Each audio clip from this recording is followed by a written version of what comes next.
This is Rock and Roll English. Real people, real English. Here's your host, Martin Johnston. Hello everyone and welcome to another episode of Rock and Roll English, episode number 357, I believe. In today's episode, I talk to Boom Boom Cannon. Yes, he is back. And we talk about fashion, okay? Because Boom Boom and I are obviously two fashionable guys, kind of. And we talk about fashion.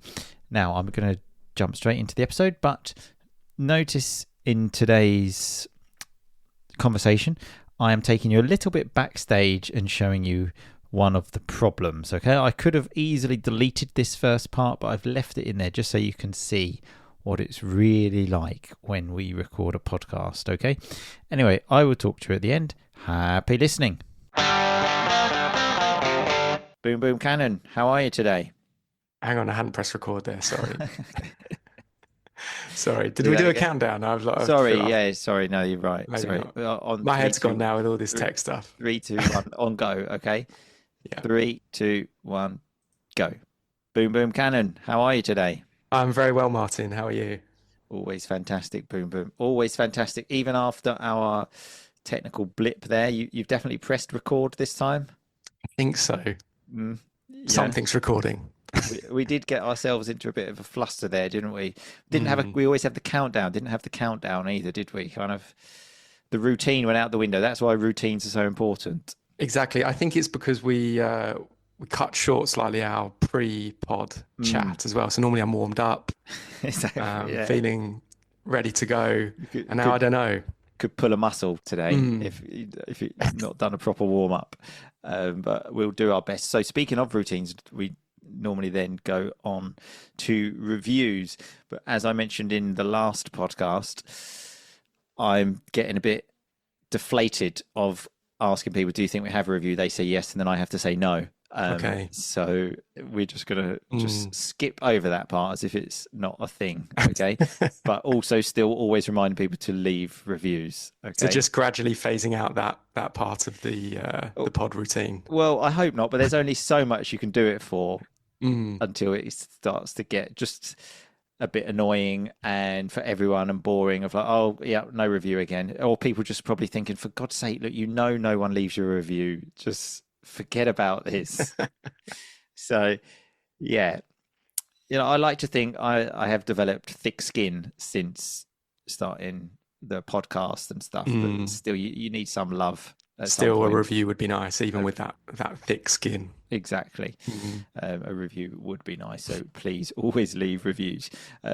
So on to today's pod, Boom Boom. So I asked this question on a Facebook Live in the R&R family recently, and I thought it developed some interesting conversations. So I thought, let's go down this route, okay? About clothing in general, okay? So the first question is, how many items of clothing have you bought in the last 12 months? Oof. Like more or less, like, is it a regular thing? No, it's not regular. It's not regular. That's what I thought. And so I'd say I'm the same. Yeah, in particular in the last 12 months, I'd say even the relatively low number before that has taken a nosedive. I'm very much in sort of, I think it's maybe dad territory. That sort of just pick something out that who cares what it looks like. Oh God, I I hadn't really thought about that. But I think, since I have become a dad, I don't really care what I look like anymore. You give up, really, don't you? Oh, yeah. What's the point when something's going to be sicked on? Yeah, exactly. Very, very quickly, you're changing a nappy. Who knows what's going to happen. So there's no point putting too much thought into it. Yeah. So, I am the same. In the last 12 months, I recently bought 2 pairs of jeans because I had one of those things of just going to work and then Mrs. R&R saying, oh, like, what are you doing? And I was like, what do you mean? And then did notice it was a bit breezy, and then realized basically my arse was like on clear display for everyone. Because you had a hole in the jeans? Yeah. Okay. Which I didn't know. I wasn't quite sure if you just hadn't put them on correctly. No, a large hole, which I didn't know about. Okay. Just like when like those cool, it was like cool to wear like baggy jeans, like and you just have your arse showing. I was just doing that sort of 90s style. You do like the 90s, so. Exactly, yeah. bringing it back. So I did buy some new jeans, which also now have a hole in, and I've since realised there's a spiky thing on my bike seat, which is causing. I thought you're on your bum. Really, I had the burn. bum. I thought, whole jeans got a spiky ass. Turns out I've got a spiky ass. So, yeah, no, not a spiky ass. Okay. Spiky seat on my bike. But now I think, like, they were £40. Like, I don't want to be buying another pair. I've literally just bought them. They need to last. Like, the hole is small, so at the moment they're like black jeans. So my thing at the moment is just to wear black underwear, so you can't really see the hole. Like, I don't want to be wearing white underwear, so at the moment just wearing black underwear so no one can see the hole. It's quite similar. Didn't you used to colour in with a black marker your shoes? Yeah, I'd forgotten about that one actually. Is that a thing? Or I feel like I've made that up. No, that was a thing. Yeah, yeah, like all like the marks. I mean, that's genius when you think about it, really, isn't it? Boom, boom. Yeah, kind of. Yeah, I'd forgotten about that. My God, genius if you're not willing to buy a new pair of shoes. Yeah, it's a combination of the two things. I think there was more genius involved, but also didn't want to spend more money on a new pair of shoes. It was like the lighter scuff marks on a dark pair of shoes. Yeah. Just get the marker pen out and exactly. Yeah, fill them in. Well, but again, the reason I don't do that anymore is because I've given up. Yeah. Who cares about light scuff marks these days? Who cares about a scuff mark? Yeah. So just completely given up. But yeah, bloody hell, I'd forgotten about that one. My God. Okay, so what about this one? What's your go-to outfit these days? Okay. Then? So, like you say, you wake up, what are you putting on? Okay, so my go-to outfit now, so my workplace is kind of smart casual, so I've kind of got one look really. That term, which gets reduced to smart cash, smart casual. It's very much smart cash in my office.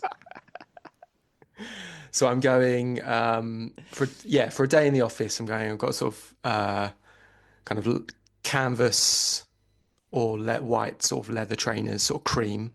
Okay. Talking a cream, off-white. Pair of trousers. So exotic. Tend to go trousers off-white. These days. Trousers? Yeah. With trainers? Yeah. Oh, wow. This is the future. Yeah. Yeah. And then a t-shirt and an overshirt. Oh, a shirt over the t-shirt. Yeah. That's I'd say that is the definition of smart cash, look, isn't it? Yeah. That is the absolute definition of smart But it has to be it has to be an actual overshirt. Like there is a difference between like a shirt and an overshirt. I'd say it's like slightly thicker. Yeah, didn't know that. Your go-to outfit seems very much smarter than mine, which is my dark jeans, which have got a hole in. T-shirt, H&M t-shirt, which I bought these t-shirts about 2 years ago. I think they were like £2.99 each. And like for me now, like I remember when I was young, I had like maybe some like expensive t-shirts, and like these are like the ones I don't want to ruin now. And they're like £2.99 from H&M. Save them. Yeah. And I've got 3 Adidas jumpers, different colours, all dark though. You've got like a grey, a black, and that's it. Day in, day out. That's all I need. Simple. Exactly. Yeah, I actually think I probably could have guessed that outfit. I wish I'd have done that now. I'd have definitely had Adidas jumper in there. So yesterday I played snooker with a couple of our friends, and I thought I had lost my Nike jacket, right? And I said, I think I've lost my Nike jacket. And then one of them said, is it the red and grey one? And I said, yeah. And he said, it is strange how I know your clothes, isn't it? Yeah. And I said, well, I've only got about 4 or 5 items of clothing. Doesn't take long to get to know them. No. But then this morning I went to the gym and it was in my gym bag, and my God, it was the happiest I've ever been. Relief. Hadn't seen it in a week. And I thought, because that item of clothing is my longest serving. It's done more than 20 years. Wow. I would have been devastated if I lost that. Longest serving. That is a good stint, 20 years. Yeah. I think I got that in 2004 because I used to work at like fashion shop, and someone actually sold it to me. If I remember, for £20. So I bought it second hand. But it's done me well. So a customer who was coming in to buy clothes, Yeah, I just said, "Can I buy your jacket?" sold you their jacket. No, a colleague who I worked with. Okay. Okay. Because it was a kind of vibe where everyone, we were really into clothes then. I remember I had a pair of Gucci jeans that were £300. The idea of spending that much money on a pair of jeans now is ridiculous. But that was when I was really into clothes, so I bought that. But what's your longest serving item, Boom Boom? Have you got one? Longest serving. I can't think off the top of my head, but I'm pretty sure we're talking like max 10 years. Max 10. Yeah, 20. Yeah, I don't think I've got anything touching on 20. Well, that Nike jacket, Boom. And funnily enough, I was thinking about it. I thought, oh my God, I've lost it. And I remember, obviously, you probably saw my fashion sense. You bought an almost identical Nike jacket, the same jacket, different colors, and lost that jacket. I did black and pink, right? Kind of hot pink. Yeah, I lost pink. it. I was gutted. Yeah, I specifically remember. So we had played football. We were living in London. We played football. The other side of London. We're just about to get back to our house. We've travelled like an hour, and then I think the word jacket came up, and then suddenly you went, "Oh fucking hell! I've left my jacket there." And then you said, "I'm gonna have to go back." And then it was kind of like, is he expecting me to go with him on this journey? Because I just want to go in and have something to eat and go to bed now. And then sort of there was a bit of an awkward silence, and then I just sort of tapped you on the back and said, "Have a good trip, mate." And how did it go? Well, I didn't find it, did I? So well, obviously I knew gone. that. I was just making it more dramatic for you to tell everyone. Yeah. I was really across the other side of London as well, wasn't it? I think it was Maida Vale to Canary Wharf, to the Isle of Dogs. Yeah. That trip back. I mean, the trip there, but at least you got the hope I might find my jacket. The trip back must have been a low point. Boom Boom. It was a low point, and also I guess probably knowing that when I would get home and you would say, "Did you find it?" and I'd say no, that you would be absolutely loving it. Well, that's the thing that you have to try pretend you're not. I just find no, okay, really, you're fist pumping underneath, thinking. Particularly as you had the same one. Yeah, I forgot that they were the same. Yeah, that was absolutely gutting because I loved that. Well, you might have had it for 20 years, Boom Boom, if the relationship had continued. Yeah, I think I would have done. I think that definitely had 20-year potential. It's a good jacket, mate. It's a great jacket. Well, the hot pink, that actually kind of brings me on to the next one. It says, are you a fashion risk taker? Now, I wouldn't describe either of us as risk takers. However, I think round that time, maybe we were kind of experimenting with a few more colours, which maybe bright pink for one is not a colour where I would expect to see now a 40-year-old dad wearing. No, maybe I couldn't pull that off now. Yeah. No, I think there was a period of time maybe then when we were a bit more adventurous. Yeah. Living in London. And like, for example, skinny jeans. I remember you in particular, Boom Boom, you got to the point where I think they actually used to be called spray on, didn't they? They were so tight, skinny, so tight that they literally looked like they were sprayed on, and you weren't wearing any jeans. They would actually probably be some of my oldest item of clothes because I still have one or two pairs of those that I just don't want to throw away. Just for the memories. Yeah, for the memories, they meant a lot. They were really a reliable item of clothing then. But I feel like an idiot wearing them now. Yeah, can't pull them off now. But I don't want to throw them away, so they would be up there with my oldest. Yeah. You get to a point in life, don't you, where you just realise your jeans can't be that skinny. Really, I got to that point a few years ago now, and you just think, I prioritize comfort more these days. Oh yeah, Oh yeah, comfort is what it is all That's about. why I'm slipping on the slacks for work, just the trousers on. I don't want to be sitting in a pair of jeans all day. Yeah, that is true. I mean, jeans, because I mean, I don't wear the really tight ones because when obviously we did wear them sort of around the kind of genital area, they used to be extremely uncomfortable. Yes. Um, Yes, they weren't designed no, and for the I remember genital area. as well, like you would see like your phone so clearly in the pocket, wouldn't you? Because the jeans were so tight. So if you put any, you would even see like a pound coin in there because they were so tight. You could see how much money someone had in their pockets. Yeah. They would, talking of holes as well in trousers, they would often get a hole in the crotch because it was, so tight around there. And any Yeah. stretching of the legs, you were asking for trouble. Any stretching was was a big problem. But okay, what about this one, Boom? What which decade's fashion would you happily live in forever? Okay. Obviously, of the decades we've been alive in. The decades we've been alive, Yeah. live forever. Mm. Um, this is a toughie. I'm going to say the 90s because it's comfortable. Really? See, I would Yeah. probably you would expect me to say that, Mm. but You got to live forever in this, remember? okay, sure. Big tune in the 90s. That it was just too baggy. So yeah, recently again I got my for the recent Manchester United final. I went through some old shirts and found lots that I had from the 90s. Which so I wore one, which was the 1999 Champions League shirt for the match the other day, hoping it would bring luck, but it didn't. And it was too big for me. I had to roll the sleeves up to make it look Yeah. at least kind of acceptable. But do you think that says more about 90s fashion being baggy or more about your lack of physical development since the 90s? Again, Could a be. combination, that. combination of the two. Yeah. But yeah, it was just too baggy for me. And then when we got to the noughties, like that, I think it went the other way. It was too skinny. Oh yeah.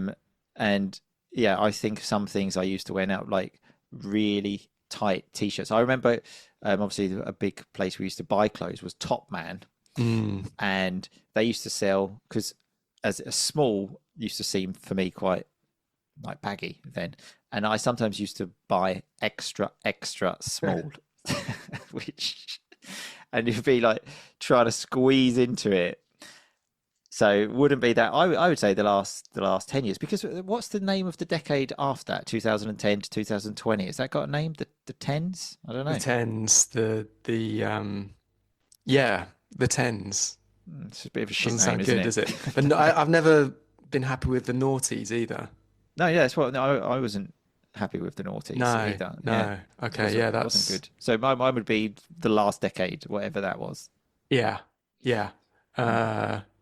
Yeah, I mean, the 90s stuff, I was at my parents' house recently, last time we visited there, and dug out a reversible Umbro top Oh, from beautiful. oh, You could have it on both sides. Brilliant, wasn't both it? sides. One was quite plain, one was quite kind of shiny actually, and Umbro plastered all over it, and it just fit me perfectly still. So yeah, Umbro being a sort of big English brand, which is still around. And so recently I went to Italy actually, and my mother-in-law said, "Oh, I got you," just like she always buys me like t-shirts, pajamas, things like this. And she said, I bought you some new t-shirts." And obviously she's telling me this in Italian, and she said they're Umbro. And I was like, "Look, I'm not having this. It's Umbro, right?" Umbro is an English one. You can say other things like in different ways, but I'm not having this. I'm not having Because Umbro. it is actually English, isn't it? Yeah, it is, I yeah. think. Yeah, Yeah. yeah. So you corrected this. You corrected her, did she not say Umbro? No, I didn't. I tried to teach her how to say it, and then you get to a point. Yeah, whatever's fine. Okay, so we are going to stop the conversation there. The conversation continues in the members area, the Rock and Roll English family membership area, where we talk about fashion disasters that we have had and lots more. So a quick look at the vocab from today's episode. Boom Boom said when we had the blip at the start. That's one of the words, a technical blip problem. And Boom Boom said, my head's gone now. So when your head's gone, you're confused, let's say. And I mentioned how we got ourselves into a bit of a fluster. Fluster is one of the words from my vocab course. So if you haven't done that, have a look at the 14-day free challenge, which you can do by clicking the link in this podcast episode. And I mentioned how the routine went out the window. It's completely gone because no one leaves reviews anymore. So I got a bit deflated. So deflate, you actually deflate like something inflatable. Like, you know, when you go swimming, children have armbands, you need to inflate them and then they can deflate. And that's how I feel about the reviews at the moment, a bit deflated. However, I did say I have thick skin now. So I am not so easily affected by these things. Another piece of vocabulary from the vocab course. Notice as well, during this whole podcast, we spoke about items of clothing. Okay, that's kind of the easiest way to describe it because we have clothes, which is obviously plural. But when you talk about singular, we say an item of clothing. Okay, and we spoke about scuff marks. Okay, so if you have a pair of shoes and you generally just walk around, I guarantee you will have scuff marks. So, you know, when you accidentally kick the ground, they will be scuff marks. And that is what I used to colour with a black permanent marker pen. So my shoes looked like they were still smart. We spoke about your go-to outfit. So go-to meaning the first one you would choose. We spoke about smart cash as well, which is smart casual. And I said that day in, day out, I'm wearing the same outfit. An easy term to understand, but just to show that repetition, again, from the vocab course. And we spoke about my Nike jacket, and Boom Boom said that's a good stint, 20 years, like a good shift, let's say, really impressive. And I said it's done me well, like it has served me well, basically. And Boom Boom said he lost his Nike jacket and he was gutted. Very disappointed. And he also described it as gutting. And he also said because it was hot pink, as he said, he wouldn't be able to pull it off now. So when you can pull it off, for example, if I wear a pink t-shirt and someone else wears a pink t-shirt, maybe that other person looks good in the pink t-shirt. He can pull it off. I will not look good, so I will not be able to pull it off, sorry. And I mentioned how when people pronounce things wrong, like sports brands, especially if they are English, I said, I'm not having it. I am not accepting it. One last piece of vocabulary from the vocab course. Anyway, thanks a lot for listening, people. I will see you very soon. But in the meantime, just keep on rocking, baby. Thanks so much for listening to Rock and Roll English. For more great content and to stay up to date, visit rockandrollenglish.com and facebook.com/rockandrollenglish. We'll catch you next time.